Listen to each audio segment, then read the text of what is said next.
If you're starting 2026 broke, you don't need a miracle. You need a calendar. Because here's the uncomfortable truth. Money problems rarely end with a lucky break. They end with a boring plan executed for a long time. And if you start the year with no plan, you'll end the year in the same place. Just older, more tired, and more convinced that life is unfair. So we're not doing motivation today. We're doing a blueprint.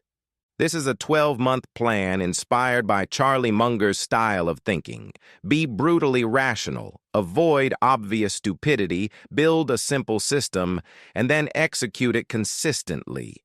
This is educational content, not financial advice, and it's not a direct quote from Munger, just a practical plan shaped by those principles. And I'm going to make you a promise that sounds simple, but is actually rare. If you follow this plan for a full year, actually follow it, not just agree with it, you won't recognize your financial life by December. Before we start, you need 3 rules. These rules are the whole game. Rule 1. We don't do complicated. Complicated is how broke people feel productive while staying broke. Simple is how you win. Rule 2. We don't gamble. No big bet is coming to save you. We build a machine that prints progress every month. Rule 3. We don't negotiate with the calendar. This plan works because you do it month by month, even when motivation is gone. Now I want you to understand something deeper, because it changes how you feel. Starting broke is painful, yes, but it also gives you a weird advantage. You don't have a fancy lifestyle to protect. You can move fast. You can make drastic changes that comfortable people can't make because they're trapped inside their own habits. So if you're at 0, don't see it as humiliation. See it as a reset button. And here is the framework behind everything you're about to hear.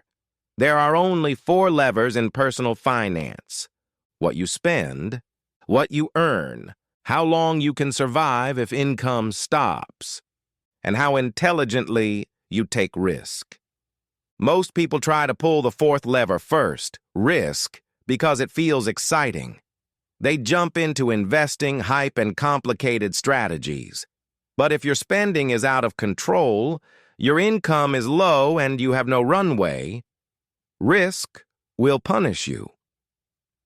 This plan pulls the levers in the right order. Also, I want you to track a scoreboard. Every week, same day, 10 minutes. Cash saved, debt balance, monthly essential expenses, and your runway. Cash divided by monthly essentials. Runway is freedom. 2 weeks of runway feels like panic. 2 months feels like breathing. 6 months feels like power. And one last thing that matters more than any tactic: your environment.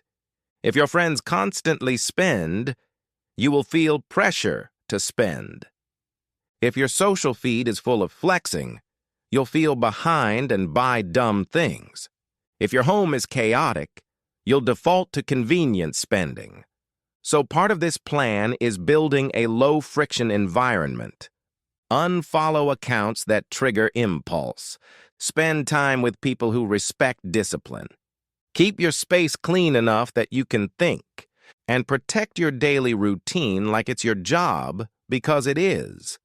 Wealth is rarely a single decision. It's 1,000 small decisions made easier by the environment you build. All right, 7 steps, 12 months, let's go. Step 1, January. Stop the bleeding. If you're at 0, money is leaking. Not in one dramatic explosion, through 1,000 small cuts. Subscriptions, convenience, fees, bad habits, small purchases you don't even remember. January is your financial autopsy. For the next 7 days, track every dollar. Not roughly. Exactly. Every coffee, every app, every small purchase, every fee, every convenience purchase you make when you're tired. You need the truth. not a vibe. Then build two lists. List A, survival, housing, basic utilities, basic groceries, transportation to work, minimum debt payments, medicine. List B, everything else. Now the move is simple. In January, cut List B in half, minimum. You do not negotiate this, you do it. Cancel subscriptions you can live without. Replace paid entertainment with free. Library books, free workouts, long walks, free education online. If you eat out, stop. If you default to delivery because you're exhausted, you need a tired meal plan that works when you have no energy. Rice, beans, eggs, chicken, vegetables, oats, fruit. Boring food is a superpower when you're rebuilding. And now we address the real killers, the big three: housing, transportation, food. If housing is crushing you, get creative. Roommate, cheaper place, negotiation, temporary sacrifice. A 1-year downgrade can change a decade. Transportation. If you have a car payment you can't afford, face reality. Transportation is a tool, not your identity. Your pride does not pay your bills. You need reliable and low monthly cost. Food. Keep groceries low without making life miserable. Buy ingredients, not branded convenience. Learn 5 cheap meals you can repeat. The goal isn't gourmet, it's fuel. Now let's talk about debt. If you're carrying high-interest debt, you're paying a penalty every month for past decisions. The plan still works, but you must stop adding new debt. No new consumer balances. No, I'll pay it off later.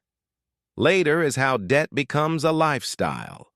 In January, your debt rule is simple: minimum payments on time and no new balances. That alone stops the spiral. And I want you to do one Munger-style exercise: invert the problem. Ask, how do people guarantee they stay broke? Then do the opposite. People guarantee they stay broke by buying things to feel better, avoiding their bank statements, spending to impress people who don't pay their bills, choosing comfort over progress, pretending small leaks don't matter. So in January, we do the opposite. We look at the numbers, we cut the leaks. We protect our future. We choose progress over comfort. Now, January isn't only about cutting. It's also about one metric: your gap. Income minus essentials equals your gap. If the gap is negative, you're underwater. Your job in January is to make it 0 or positive immediately. Sell unused stuff. Switch plans. Negotiate big bills. Consider a temporary roommate. This isn't glamorous. It's necessary. And you need a rule for impulse. The 48-hour rule. If it's not essential, wait 48 hours before buying. Most cravings die in 48 hours. And every time you win, you rebuild self-trust. One more thing in January. You need to make saving easy and spending hard. Here are 3 tactics that work even if you have 0 willpower. First, replace before you remove. If you cut eating out, replace it with a default grocery routine. If you cut entertainment, replace it with free alternatives you actually enjoy. The goal is not to feel punished. The goal is to stop bleeding while still living like a human.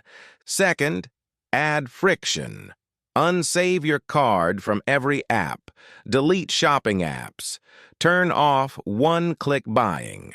If you have to type your card number every time, you'll buy less. Most spending is convenience plus emotion. Third, automate a bare minimum saving transfer. Even if it's small at first, it trains your identity. You become the kind of person who pays yourself first. And here's a quick mindset check. You are not giving things up. You are buying your future back. Every dollar you keep is a vote for freedom. End of January checkpoint. You know exactly where your money goes. You cut at least half of non-essentials. You stop new debt. And your cash flow gap is improving. Step 2. February and March. The income sprint.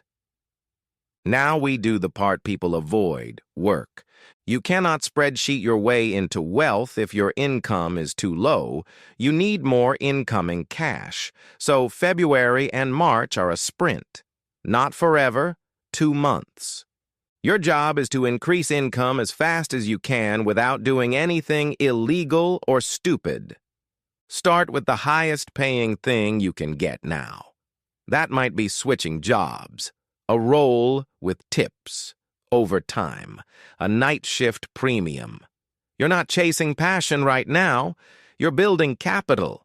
Then add a second stream at night. Freelance, services, online work, anything that sells a skill.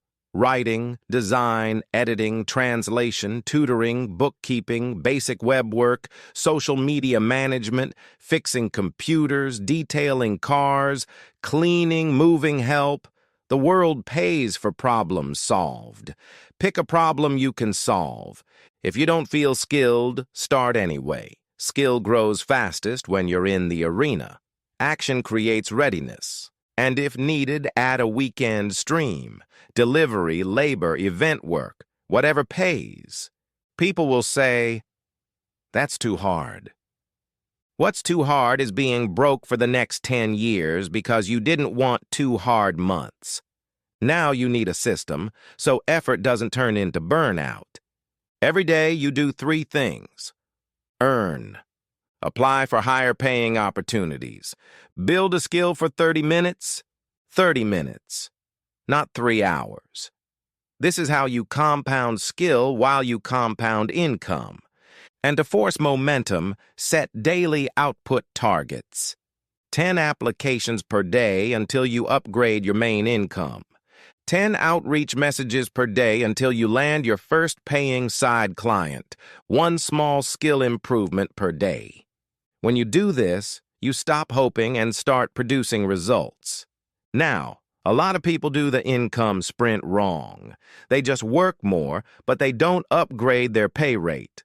So here's the smart way to do it. Think in an income ladder. Level 1 is get cash in the door. Any honest work that pays.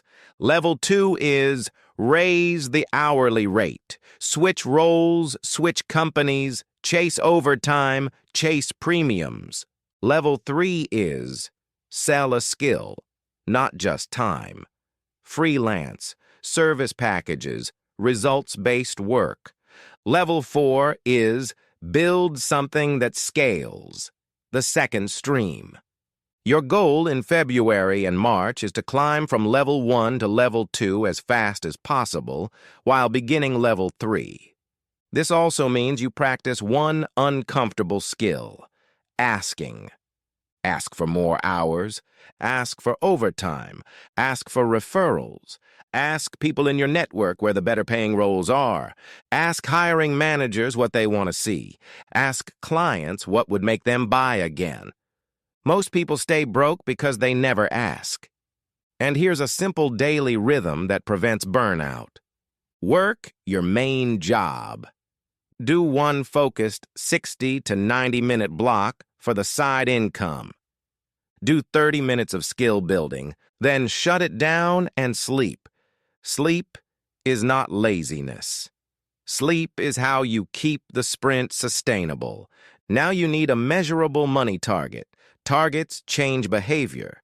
Your target by April 1st is to save your first $5,000. Not to invest, not to show off. To save.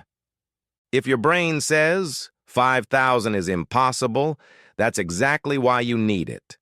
Your first savings goal is about identity. It proves you can execute. And here's the key. You don't save what's left over. You save first. Automate it. The same day money comes in, a portion leaves your checking account and goes somewhere you don't touch. During these 2 months, do another Munger-style move. Build a circle of competence list. What am I already decent at? What do people already ask me for help with? What tasks feel easier for me than for others? What can I learn quickly because I'm already close to it? The fastest income growth usually comes from skill stacking, not starting from zero. End of March. Checkpoint. You worked harder for 2 months. You built a saving system. You hit or are close to 5,000 saved. And you created daily momentum. Step 3. April to June. Build the Sleep at Night Fund. Now, you'll feel the temptation to invest. You'll want to make money work. Not yet. If you invest too early, life will punch you in the face and force you to sell at the worst time. Car repairs, medical bills, job changes, it always happens. So April, May, and June are about buying stability, an emergency fund. Think of the emergency fund as insurance. It's not there to make you money. It's there to prevent stupid decisions. It prevents you from borrowing at bad terms. It prevents you from selling investments at the worst time. It prevents you from saying yes to toxic jobs because you're desperate. Your goal by the end of June is $10,000 as a protected emergency fund, plus keeping that original $5,000 separate as future capital. Total buffer, $15,000. If $10,000 feels too high, build in layers. First $1,000.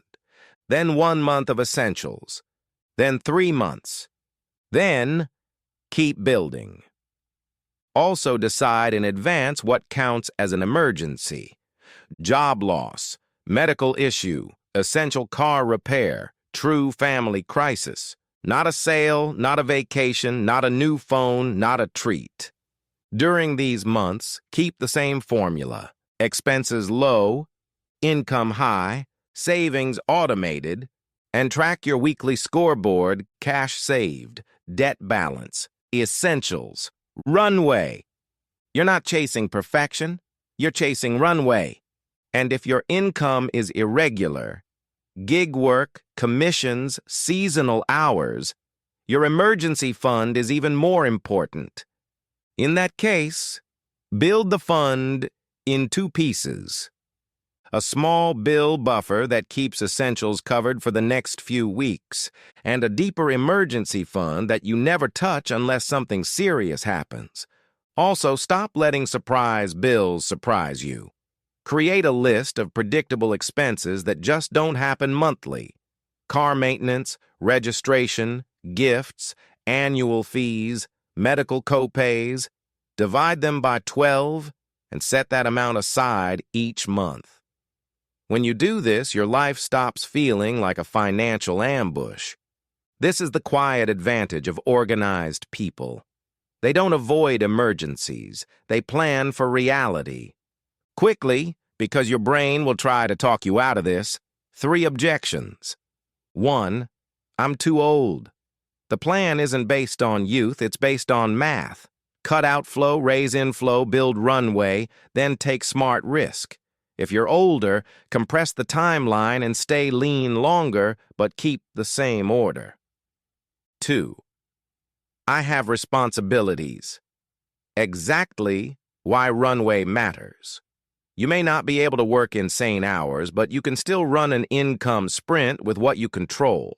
Extra shifts, weekend hours, targeted skill upgrades, and ruthless budgeting. 3, my debt is too big. Stop adding new debt first. Then remember the principle. Expensive debt is a guaranteed negative return. Killing it removes a penalty that grows every month.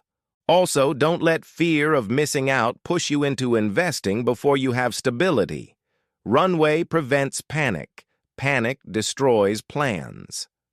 All right, back to the steps. End of June checkpoint. Emergency fund exists and is protected. You can handle a surprise expense without panic, and you have capital set aside for the next step. Step 4, July and August. Invest in your earning power. Now we deploy capital, and the highest return investment at this stage is you. Here's the math. Raise your earning power by $10 per hour full-time, and you can add roughly $20,000 per year before taxes. Even $5 per hour can be roughly $10,000. Your account is still small, so the best return is usually increasing the size of the shovel first. So you invest in earning power using one filter. Will this increase my income within 6 to 12 months? If yes, consider it. If no, it's a hobby. Hobbies are fine later. Right now, we buy leverage. A simple allocation for the $5,000 capital, about $2,000 into a skill upgrade the market pays for, about $1,000 into tools that increase output, about $1,000 into access, certifications, groups, events, mentors. About $1,000 stays liquid as an opportunity fund. Don't pick a skill because it sounds impressive. Pick it because employers or customers are paying for it right now. Go look at real job postings. What skills are listed again and again? What tools show up repeatedly? That's demand. Then ask, can I realistically learn this in 8 to 12 weeks to the level where I can get paid? If yes, it's a candidate. If not, it's not the move right now. Avoid the guru trap. If a course promises you'll get rich quickly, run. The best skills are boring. They create value, solve problems, and pay consistently. And one more principle. Avoid downside.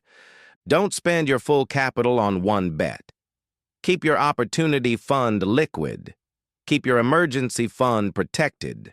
You're building strength, not gambling. Now, in July and August, you also build proof of work.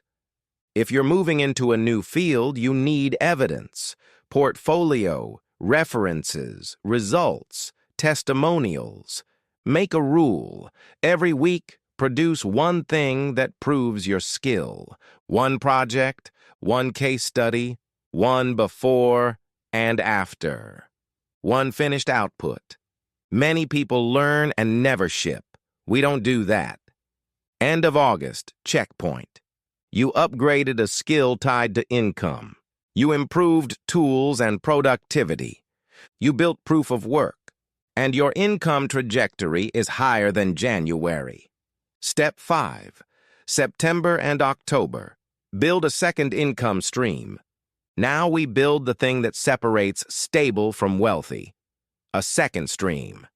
A second stream is money that comes in without you needing to show up for a specific shift. That can be investments. That can be a small business. That can be digital products. That can be royalties. In September and October, pick one lane and commit for 60 days. No switching every week. No shiny object syndrome. Consistency is the cheat code. Lane 1, the investor lane. Contribute consistently, automate it, diversify, and think in years. Avoid hype. Avoid trying to be a genius. If you choose the investor lane, keep it boring and automatic. The job is not to be right this week. The job is to keep contributing for years without panic. That means diversify instead of betting everything on one idea. Automate contributions so you don't rely on motivation. Increase contributions when income goes up, not when you feel ready. And remember, the market rewards patience, but it punishes people who are forced to sell because they have no runway. If you build the emergency fund first, you buy the ability to hold through volatility. That's what most people are missing. Lane 2, the micro business lane. Create one simple offer and sell it to one specific customer. One problem, one offer, one price. One delivery process. Week 1. Pick your customer and offer. Week 2, reach out to 50 people with a simple message. Week 3, deliver to the first customers and collect testimonials. Week 4, improve the process so it takes less time. Weeks 5 to 8, repeat outreach, raise price slightly, and add a simple upsell. Lane 3, the hybrid lane. Invest consistently while building a simple service business, stability and upside.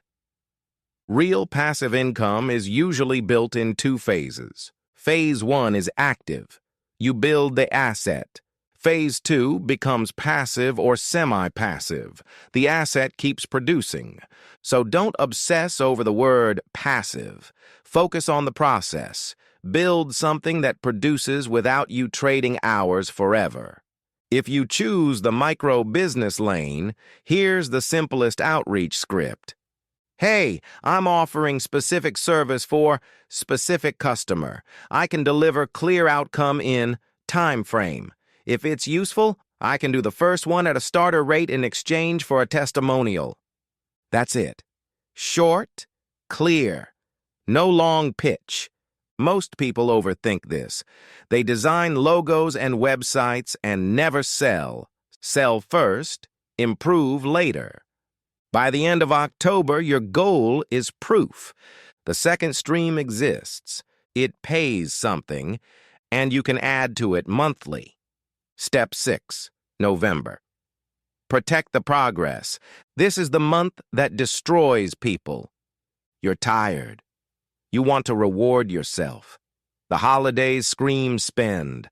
Social pressure pushes you to perform generosity you can't afford. November is where you prove you're serious. Set a strict holiday budget and do not go into debt for gifts. Don't borrow from your future to impress people for 2 weeks. If people don't understand, explain once. I'm building a foundation this year. Next year I'll be more generous, but this year I'm finishing what I started. Then run your annual review. What did I earn? What did I save? What did I waste? What increased my income the most? What habits hurt me the most? And ask, if I repeated this exact year 5 times, would I be rich or still struggling? If the answer is still struggling, you change what you're doing. Now, protect sleep in November. Exhaustion creates dumb spending. End of November. Checkpoint. You didn't break discipline, you protected your emergency fund. You prepared for December. Step 7, December, right year 2. If you executed, you now have something rare. Momentum with a foundation. Emergency fund in place. Income higher than January. A second stream started. And the strongest asset of all, proof you can follow a plan for a full year.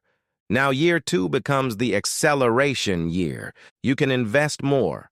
You can take smarter risks. You can scale the second stream. You can negotiate better jobs because you're not desperate. So in December, write your year 2 plan and make it specific. Income target, savings target, debt target, skill target, second stream target. Then schedule it, not someday, on a calendar. Because the difference between broke and wealthy is not intelligence. It's execution over time.